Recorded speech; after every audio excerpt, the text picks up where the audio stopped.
Hello बच्चों, welcome back. तो part 2 करते हैं राउल्ट्स लॉ का। पार्ट 1 में क्या किया था हमने? पार्ट 1 में हमने एक केस डिस्कस किया था जिसमें वॉलेटाइल सॉल्यूट है, सॉल्यूट वॉलेटाइल है और सॉल्वेंट भी आपका वॉलेटाइल होगा जिसके वेपर्स बनेंगे। ठीक है, वॉलेटाइल, दोनों ही वॉलेटाइल थे। अब आपको क्या करना है, पार्ट 2 में आपको करना है सॉल्यूट आपका नॉन वॉलेटाइल होगा और सॉल्वेंट आपका वॉलेटाइल होगा। तो ये चीज आज हमने डिस्कस करनी है। ऐसा सॉल्यूशन लेना है जिसमें सॉल्यूट नॉन वॉलेटाइल हो, मतलब वो इजीली वेपर ना बनाए, उसके वेपर नहीं कंसीडर करेंगे, और सॉल्वेंट आपको एज सच वॉलेटाइल ही लेना है। ओके, तो ये वाला केस आज हम डिस्कस करते हैं। राउल्ट्स लॉ में आप दो चीजें पढ़ते हो, पहला केस की दोनों चीजें वॉलेटाइल हो, दूसरा केस सॉल्यूट आपका नॉन वॉलेटाइल हो, and this is very very important. तो चलिए स्टार्ट करते हैं। देखो, हमने यहाँ पर प्योर ए लिया है, ए यहाँ पर है सॉल्वेंट। ओके, ये सॉल्वेंट है तो यहाँ पर इसके वेपर्स बनेंगे, इसके कुछ वेपर्स बनेंगे यहाँ पर, जिसकी वजह से प्रेशर एक्सर्ट होगा। That pressure is known as PA0। ठीक है, pressure of solvent in its pure form, क्योंकि यहाँ पर प्योर ए है। उसी तरह से बी का भी जो वेपर्स यहाँ पर बनेंगे उनका जो प्रेशर है दैट इज कॉल्ड PB0। अब ये प्योर स्टेट में है, ओके, PB0। लेकिन अगर हम यहाँ पर जो आपका सॉल्यूट है उसे नॉन वॉलेटाइल लेते हैं, नॉन वॉलेटाइल का मतलब है वहां पर वेपर्स आप नहीं कंसीडर करोगे, तो इसके लिए नॉन वॉलेटाइल के लिए PB0 की वैल्यू 0 है, मतलब बी की वजह से कोई भी प्रेशर नहीं होगा। अगर ये नॉन वॉलेटाइल है तो यहाँ पर कोई भी इसके वेपर्स नहीं बनेंगे, no vapours. Okay, no vapours, यहाँ पर कोई भी वेपर नहीं बनने वाले हैं। अब इनका सॉल्यूशन अगर हम बनाते हैं तो देखो क्या होना है। यहाँ पर अगर आप सॉल्यूशन बनाते हो ए एंड बी का, यहाँ पर वेपर सिर्फ और सिर्फ ऊपर किसके बनने हैं? सिर्फ और सिर्फ बी के बनने हैं, क्योंकि सॉरी ए के बनने हैं, बिकॉज बी तो आपका नॉन वॉलेटाइल है, वो तो वेपर बनाएगा ही नहीं। अब यहाँ पर क्या होता है, ये सरफेस है, ठीक है, ये सरफेस है। यहाँ पर ब्लू का मतलब है कि यहाँ पर सॉल्वेंट है, रेड का मतलब है सॉल्यूट के पार्टिकल्स यहाँ पर है, मॉलिक्यूल्स यहाँ पर है। जैसे ही इवेपोरेशन होती है, आपको पता है सरफेस फिनोमिनन है, सरफेस से ही मॉलिक्यूल्स ऊपर जाएंगे। सिंस जो बी है उसके वेपर्स तो नहीं बनेंगे, ए के वेपर्स बनेंगे, तो जो ये ए है ये वेपर फॉर्म में ऊपर जाएंगे। लेकिन अब यहाँ पर इनके जो वेपर्स है वो कम जाएंगे, बिकॉज सरफेस पे कुछ एक जगह, पूरे सरफेस का कुछ एक पोर्शन बी वाले पार्टिकल्स ने भी घेरा है। जैसे आपको यहाँ पर रेड कलर में दिखाई दे रहा है, इस तरह से रेड कलर में कुछ एक पार्टिकल्स सरफेस पे होंगे जो इसका पूरा सरफेस का कुछ एक पोर्शन ऑक्यूपाई करेगी, जिससे जो इफेक्टिव जो इवेपोरेशन होनी है, इवेपोरेशन सरफेस से ही होती है, तो less number of particles of solute होंगे जो इवेपोरेट होंगे, तो ऊपर भी जो आपको वेपर्स मिलेंगे वो कम होंगे। और इसको pressure of A, partial pressure due to A only, B की वजह से कोई भी प्रेशर इस केस में अब नहीं आने वाला है। ओके, ये बात आप समझ गए कि सॉल्यूट डालने से क्या होता है, सॉल्यूट डालने से वेपर प्रेशर डिक्रीज होता है। अगर आप इन दोनों को कंपैरिजन करो, प्योर सॉल्वेंट का देखो और सॉल्यूशन में जो यहाँ पर प्रेशर आ रहा है उसको देखोगे, तो ये चीज ज्यादा होगी प्योर वाली, और यहाँ पर डिक्रीज इन वेपर प्रेशर आपको देखने को मिलेगा। ओके, तो आपको बात समझ आ गई कि नॉन वॉलेटाइल सॉल्यूट के आने से क्या होगा कि वो सरफेस पे जगह ऑक्यूपाई करेगा, and number of particles, number of molecules of solvent वहां पर कम होंगे, तो उनका इवेपोरेशन भी कम होगा, ऊपर कम वेपर बनेंगे। तो इसकी वजह से डिक्रीज इन वेपर प्रेशर होता है, किसकी वजह से? नॉन वॉलेटाइल सॉल्यूट के ऐड करने से। ओके, तो चलिए अब देखते हैं अपने नोट्स में क्या है। देखो, सॉल्यूशन कैसा लिया है, नॉन वॉलेटाइल सॉल्यूट है और वॉलेटाइल आपका सॉल्वेंट है। पहला केस हम देख रहे हैं प्योर सॉल्वेंट, जब आपके पास है प्योर सॉल्वेंट है and this is volatile. Volatile का मतलब है ये वेपर बना रहे हैं। ओके, तो इसमें हमें क्या करना है, यहां पर हम ले लेते हैं दिस इज प्योर सॉल्वेंट,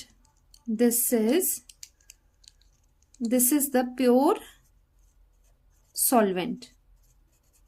यहां पूरे में क्या है, प्योर सॉल्वेंट आपके पास है, एंड इस वाले पोर्शन में आपके पास सॉल्यूशन है, सॉल्यूशन ऑफ A+B। अब यहां पर जो सॉल्यूट होगा वो कैसा लेना है आपको, नॉन वॉलेटाइल, जो कि वेपर ना बनाता हो, और पीछे जो केस 1 किया था उसमें वॉलेटाइल ही लिया था। ओके, अब सॉल्वेंट कैसे लेना है? जो वॉलेटाइल हो, जो वेपर बनाता हो।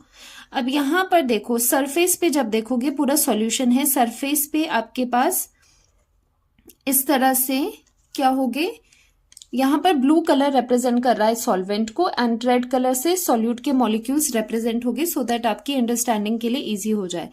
जो सरफेस होगा वहां पर आप देखोगे कि सॉल्वेंट के पार्टिकल्स तो मॉलिक्यूल्स तो है ही, साथ में सॉल्यूट के भी है, रेड कलर से इस तरह से सॉल्यूट के भी प्रेजेंट होंगे, जिसकी वजह से यहां पर ज्यादा नंबर ऑफ मॉलिक्यूल्स नहीं इवेपोरेट हो पाएंगे। अगर यहां पर आप देखोगे, यहां पर वेपर्स इस तरह से बनेंगे। अब ये क्या है? प्योर सॉल्वेंट है, ठीक है, उसके वेपर्स यहां पर इस तरह से बनेंगे। और अगर आप इस साइड पे देखोगे, क्योंकि रेड कलर वाले तो नहीं वेपर बनाएंगे, क्योंकि वो नॉन वॉलेटाइल है, वो नहीं उड़ेंगे, दूसरे स्टेट में नहीं जाएंगे गैशियस फेज में। जो ब्लू कलर वाले हैं उनके वेपर बनेंगे, लेकिन वो as compare to pure form वो कम होंगे। And this lowering in vapour pressure, अब यहां पर वेपर्स अगर कम बनेंगे, अच्छा बताओ, अगर वेपर्स कम बनते हैं तो उसकी वजह से प्रेशर कम होगा, वेपर प्रेशर कम होगा, and this lowering in vapour pressure is due to the presence of non volatile solute, और इसी को ही कहते हैं हम relative lowering of vapour pressure, जिसका हम फॉर्मूला भी डिराइव करने वाले हैं। तो यहां पर अगर आप देखोगे, यहां पर क्या है? यहां पर है मोर वेपर्स, मोर वेपर्स, ठीक है, यहां पर है मोर वेपर्स, और यहां पर है लेस वेपर्स। यहां पर क्या है? लेस वेपर्स है। एंड दिस प्रेशर, क्योंकि ये कौन सी स्टेट में है? यहां पर प्रेशर ये है प्योर स्टेट में, so this pressure due to these vapours, इसे हम कहेंगे यहां पर PA0, PA0। एंड इस प्रेशर को आप कहोगे, बिकॉज ये सॉल्यूशन का है, ये PS ले लो इसे, ठीक है, जो कि इक्वल होगा ओनली किसके? ये भी PA के ही इक्वल होगा, क्योंकि जो टोटल सॉल्यूशन का प्रेशर है that is due to A only, B का तो कोई रोल ही नहीं है, तो PS इक्वल्स टू PA हो जाएगा यहां पर। ओके, तो चलिए देखते हैं आगे। Due to presence of non volatile solute, vapour pressure of solution decreases. अब ये डिक्रीज या इंक्रीज कैसे बताया है? विद रिस्पेक्ट टू प्योर से हम कंपैरिजन करते हैं कि with respect to pure solvent, जैसे ये एक मान लो सॉल्वेंट वाटर है, ओके, वो प्योर फॉर्म में था, अब उसका वेपर प्रेशर PA0 है। अब आपने क्या किया? नॉन वॉलेटाइल सॉल्यूट उसमें मिला दिया, जिसकी वजह से क्या इफेक्ट आया कि प्योर स्टेट में जितना उसके पास वेपर प्रेशर था उससे डिक्रीज हो गया। तो यही होता है relative lowering of vapour pressure, also known as RL, short में इसे RLVP हम लिखते हैं, relative lowering of vapour pressure. चलिए अब देखते हैं क्या है, इसी को ही हम यहां पर कैसे रिप्रेजेंट करते हैं कि vapour pressure of the pure state हमेशा ज्यादा होगी vapour pressure in the solution से, ठीक है, क्योंकि इन केस ऑफ सॉल्यूट जो कि नॉन वॉलेटाइल होते हैं उनके लिए ये चीज आप फॉलो कर सकते हो। ओके, सो हियर इस क्वेश्चन इस चीज में जो रिप्रेजेंटेशन अपने पास यहां पर है, इसमें हम लिख सकते हैं PA0, क्योंकि वो प्योर का था, वो ज्यादा होगा PS से। S क्या है? सॉल्यूशन का, इसमें कम होगा वेपर प्रेशर और इसमें ज्यादा होगा वेपर प्रेशर। एंड यहां पर PB0 क्या है? PB0 तो 0 ही है, क्योंकि नॉन वॉलेटाइल सॉल्यूट है, तो लिख लेते हैं PB0 यहां पर 0 है, because solute is non volatile. बस सारी कहानी क्या है? A के अराउंड होगी, बिकॉज A के ही वेपर बन रहे हैं, B का कोई भी रोल यहां पर नहीं रहने वाला है। एंड यहां पर एक चीज और हम लिख लेते हैं कि जो वेपर प्रेशर ऑफ सॉल्यूशन है, इस पूरे सॉल्यूशन का वेपर प्रेशर है, वो किसकी वजह से? A कंपोनेंट की वजह से। This is A and this is B, ठीक है, A कंपोनेंट की वजह से ही वो है। So vapour pressure of solution is equal to vapour pressure of solvent, किसमें? सॉल्वेंट प्रेजेंट इन सॉल्यूशन में दो चीजें हैं A एंड B, लेकिन पूरे का जो प्रेशर है that is due to solvent only, क्योंकि ये ही वॉलेटाइल सब्सटेंस है, ये नहीं है। ओके, तो प्रेशर सिर्फ एक की वजह से ही आएगा, एंड दिस इज इंपॉर्टेंट। तो क्या हम यहां से एक चीज लिख सकते हैं कि PS, pressure of the solution is equal to the vapour pressure या फिर partial pressure of solvent in the solution, मतलब पीए। पीए क्या है? ए का प्रेशर आपके इस सॉल्यूशन में है। सो लगाएंगे यहां पर हम राउल्ट्स लॉ लगा देते हैं। अब किस कंपोनेंट के लिए? ए कंपोनेंट के लिए हम लगाएंगे। So it says P A is equal to P A not X A, ठीक है। And since S P S और पी ए इक्वल है तो इसे हम ऐसे भी लिख सकते हैं, P S pressure of the solution is equal to P A not and X A. यहां से आप इसे डिनोमिनेटर में ले जाओगे, P S upon P A not, P S upon P A not is equal to x A यहां पर आ जाएगा।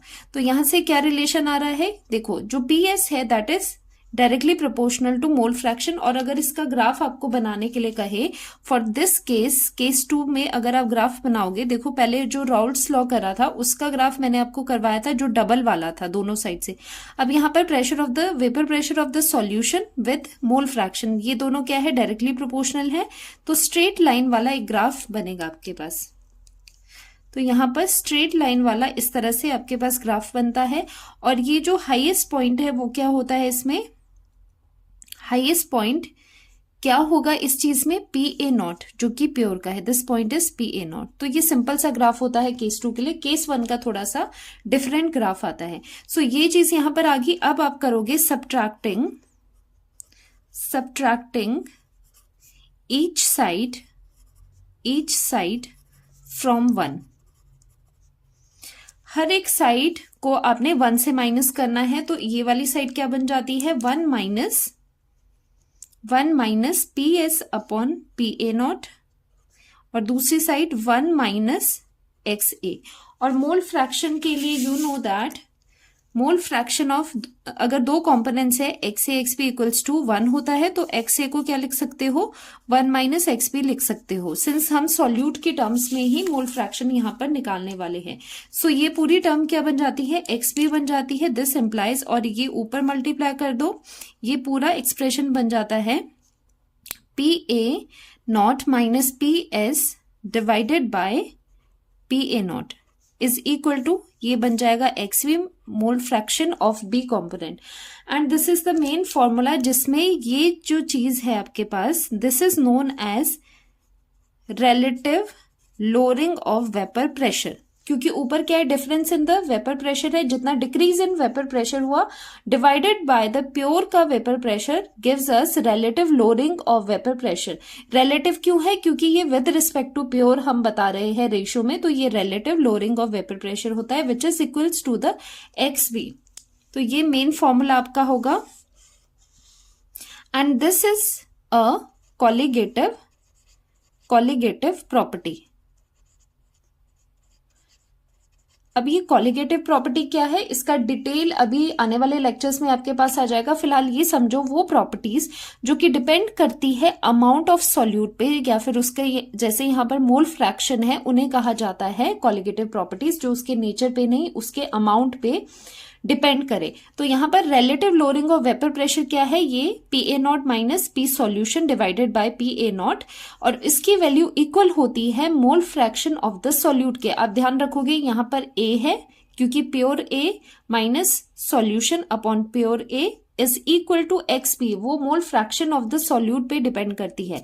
सो कितनी लोअरिंग होती है वो डायरेक्टली डिपेंडेंट है कि आपने कितना नॉन वॉलेटाइल सॉल्यूट डाला है सॉल्यूशन में। देखो कोई भी प्रेशर है, यहाँ पर आपको समझ तो आ गई ना बात। अगर आपने प्योर सॉल्वेंट पहले लिया था, उसका प्रेशर यहाँ पर दिख ही रहा है, ज्यादा वेपर है, ठीक है, ज्यादा है। जैसे ही आपने सॉल्यूट ऐड किया which was non volatile solute, जो कि वेपर नहीं बना रहा था, तो उसकी वजह से लेस वेपर्स बने सॉल्यूशन के ऊपर, क्योंकि ये एक ऐसा सॉल्यूट है जो यहाँ पर है, पार्टिसिपेशन तो है एज सच इसका यहाँ पर, लेकिन ये वेपर नहीं बना रहा, लेकिन इसने पार्टिसिपेट किया है सरफेस को ऑक्यूपाई करने में, ठीक है। सरफेस को तो ऑक्यूपाई कर रहा है लेकिन वेपर ऊपर नहीं बना पा रहा, इस वजह से यहाँ पर वेपर प्रेशर डाउन होता है, डिक्रीज होता है। और वो डिक्रीज कितना होगा? जितना ज्यादा सॉल्यूट यहाँ पर आपने डाला होगा उतना वो सरफेस पे आएगा और सॉल्वेंट मॉलिक्यूल्स को इवेपोरेट नहीं होने देगा, ऊपर वेपर्स नहीं बनेगी इतने ज्यादा, और वेपर प्रेशर भी डाउन होगा। सो इट डिपेंड्स अपॉन कि कितना अमाउंट ऑफ सॉल्यूट आप डालते हो। जितना ज्यादा सॉल्यूट डालोगे, जितना ज्यादा मोल्स या उसका अमाउंट डालोगे सॉल्यूट का, उतना ही ज्यादा वेपर प्रेशर कम होगा। तो डिक्रीज इन वेपर प्रेशर ज्यादा होता है जब आप यहां पर अमाउंट ऑफ सॉल्यूट बढ़ाते हो। So relative lowering of vapour pressure, जिसका फॉर्मूला ये है, that is equals to the mole fraction of the solute. Okay, mole fraction आपको पता है कैसे करते हैं। इसे आप इलेबोरेट करके ऐसे भी लिख सकते हो कि PA0 minus PS upon PA0, ये क्या है, relative lowering of vapour pressure equals to XB, जिसे हम NB upon NA plus NB, इस तरह से नंबर ऑफ मोल्स में मोल फ्रैक्शन का फॉर्मूला होता है। ये चीज भी आप इक्वेट कर सकते हो। ये चीजें तो आपको आती होगी, क्वेश्चन में ही ये करेगी। So this is the formula, very important. अच्छा, एक और चीज हम यहाँ पर डिस्कस करेंगे अभी। देखो, जो ये नॉन वॉलेटाइल सोल्यूट्स है, पहली बात ये कौन कौन से होते हैं जो वेपर इजीली नहीं बनाते, मतलब नॉर्मल टेम्परेचर पे इनके वेपर बनाना बड़ा मुश्किल हो जाता है, बहुत ही बनाएंगे तो बहुत ज्यादा हाई टेम्परेचर देना पड़ता है।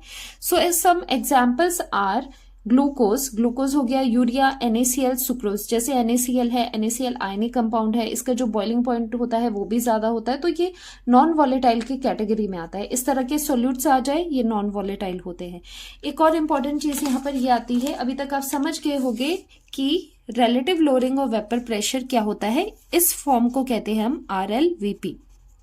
आई रिपीट, इस एक्सप्रेशन को हम कहते हैं RLVP, relative lowering of vapour pressure, क्योंकि ऊपर क्या है, कितना डिक्रीज हुआ है वेपर प्रेशर, और उसको डिवाइड कर दोगे अगर प्योर से तो आ जाएगा relative lowering of vapour pressure, कितना लोअर हो रहा है, कितना डिक्रीज इन वेपर प्रेशर आ रहा है, that is equal to XP, mole fraction of the solute. तो ये अमाउंट पे डिपेंडेंट है, इसीलिए ये कॉलिगेटिव प्रॉपर्टी है, जैसे अभी मैंने आपको बताया है RLVP is a colligative property. अब यहां पर एक बात आती है, जो ये डिक्रीज इन वेपर प्रेशर है, जो ये डिक्रीज इन वेपर प्रेशर है ना, ये किस पे डिपेंड करता है, ये अमाउंट ऑफ सॉल्यूट पे डिपेंड करता है। वो कैसे, वो यहां से आप देख सकते हो कि कितना डिक्रीज हो रहा है, वो XP पे डिपेंड करता है। XP क्या है, नंबर ऑफ मोल्स ही आगे बताता है ना। सो ये अमाउंट पे डिपेंड करता है कि कितना आपने अमाउंट लिया है। लेकिन खास बात ये इसकी है, ये अमाउंट पे तो डिपेंड करता है कि कितना डिक्रीज इन वेपर प्रेशर होगा, अमाउंट ऑफ सॉल्यूट पे तो डिपेंड करेगा, लेकिन सॉल्यूट के नेचर पे ये बिल्कुल भी डिपेंड नहीं करेगा। अब बात यह है कि आप चाहे NaCl ले रहे हो या फिर यूरिया ले रहे हो, वो उसके नेचर पे डिपेंडेंट नहीं है। वाई सो? क्योंकि जब आप यहां पर देखो, यहां पर आपने एक बीकर में आपने NaCl लिया है, दूसरे बीकर में आपने यूरिया लिया है। अगर दोनों ही जो सॉल्यूट है वो नॉन वॉलेटाइल है, नॉन वॉलेटाइल का मतलब है उनके वेपर्स नहीं बन रहे हैं, तो वहां पर पॉइंट ऑफ डिफरेंस ही कोई नहीं आया कि उनका नेचर क्या है, क्योंकि नेचर पे तब डिपेंडेंट होती है चीज जब वहां पर वो वेपर बना रहे हो, और उसमें नेचर से ऐसे देखते हैं कि IMF क्या है, इंटर मॉलिक्यूलर फोर्सेस क्या है, किसमें स्ट्रांग है किसमें वीक है, उस पर डिपेंड करता है फिर वेपर प्रेशर कि ऊपर कितना वेपर बनेगा कितना नहीं। अगर आपके पास जो यहाँ पर चीज है वो नॉन वॉलेटाइल है, वो वेपर ही नहीं बनाएगी, तो वहां पर चाहे यूरिया के मॉलिक्यूल हो, चाहे NaCl के हो, चाहे सुक्रोज के हो, चाहे ग्लूकोज के हो, सारे ही क्या है, नॉन वॉलेटाइल सोल्यूट्स है। सिर्फ वो क्या काम करेंगे, यहाँ पर इनको कम सरफेस प्रोवाइड करेंगे, वो डिक्रीज करेंगे वेपर प्रेशर। तो हमेशा याद रखोगे, जो डिक्रीज इन वेपर प्रेशर है that does not depend on the nature of the solute but depends on the amount of the solute. This is very very important. और यहाँ पर इसी का ही हम एक एग्जाम्पल लेते हैं, एक बार ये रीड कर लो। Decrease in vapour pressure does not depend on the nature of the solute, it only depends on the number of solute particles in the solution. कितने सॉल्यूट है उसके क्वांटिटी पे डिपेंड करता है, not on the quality. Quality means उसका nature, उसके nature पे कोई लेना देना नहीं है, जस्ट ऑन द क्वांटिटी, कितनी क्वांटिटी में आपने चीज ली है। अब यहाँ पर एग्जाम्पल से आपको ज्यादा क्लियर हो जाएगा। आपने 2 बीकर्स लेने हैं, यहाँ पर 2 बीकर्स आपने लिए हैं, दोनों में आपने वाटर लिया है, वाटर सॉल्वेंट है। यहाँ पर आपने यहाँ पर 1 kg वाटर लिया है, 1 kg वाटर यहाँ पर है, और यहाँ पर भी आपने 1 kg वाटर लिया है। अब इसमें आपने सॉल्यूट डालना है। सॉल्यूट आप डाल रहे हो, यहाँ पर 2 मोल्स डाल रहे हो, इधर आपने 2 मोल्स डाले, किसके, यूरिया ले लेते हैं या फिर ग्लूकोज लेते हैं, ग्लूकोज के 2 मोल्स आपने, ये सॉल्यूट है, ये सॉल्यूट आपने सॉल्वेंट में डाला, सॉल्वेंट का अमाउंट सेम रखा है, 2 मोल्स इसके आपने यहाँ पर डाले हैं, और यहाँ पर भी आपने 2 मोल्स डाले हैं, लेकिन आपने दूसरा सॉल्यूट कोई लिया है, दैट इज NaCl, ये आपने डाले हैं। अब टेम्परेचर भी दोनों का क्या है, टेम्परेचर भी दोनों का सेम है, सेम टेम्परेचर पे रखा हुआ है दोनों को, ऐसे भी नहीं है एक के ज्यादा वेपर है एक के कम है। अब दोनों में जो डिक्रीज इन वेपर प्रेशर होगा ना, वो दोनों में सेम आएगा। डिक्रीज इन वेपर प्रेशर इस केस में और इस केस में सेम आएगा। Why so? बिकॉज जो डिक्रीज इन वेपर प्रेशर है वो डिपेंड करती है on the number of solute. Number of solute आपने यहाँ पर सेम लिए हैं, यहाँ पर 2 मोल्स ऑफ ग्लूकोज लिए हैं, यहाँ पर भी आपने 2 मोल्स ऑफ NaCl लिए हैं। बेशक यहाँ पर ग्लूकोज है एंड यहाँ पर NaCl है, उससे आप को कोई फर्क नहीं पड़ता, क्योंकि जो डिक्रीज इन वेपर प्रेशर है that does not depend on the nature of the solute. किसके केस में? नॉन वॉलेटाइल सॉल्यूट की बात हो रही है। तो यहाँ पर आपने देखा ग्लूकोज है, ये भी नॉन वॉलेटाइल सॉल्यूट है, यहाँ पर NaCl है, ये भी एक नॉन वॉलेटाइल सॉल्यूट है। तो यहाँ पर हम इनका नेचर नहीं देखेंगे, हम जस्ट इनके अमाउंट पे फोकस करेंगे। 2 मोल 2 मोल, दोनों 2 मोल है, तो यहाँ पर जितना डिक्रीज इन वेपर प्रेशर इसकी वजह से आना है उतना ही यहाँ पर आएगा। तो दोनों में ये चीज सेम है। इस पर बहुत अच्छे क्वेश्चन बनते हैं, कॉम्पिटिटिव एग्जाम्स में भी छोटे छोटे थ्योरेटिकल क्वेश्चंस यहां से आ जाते हैं।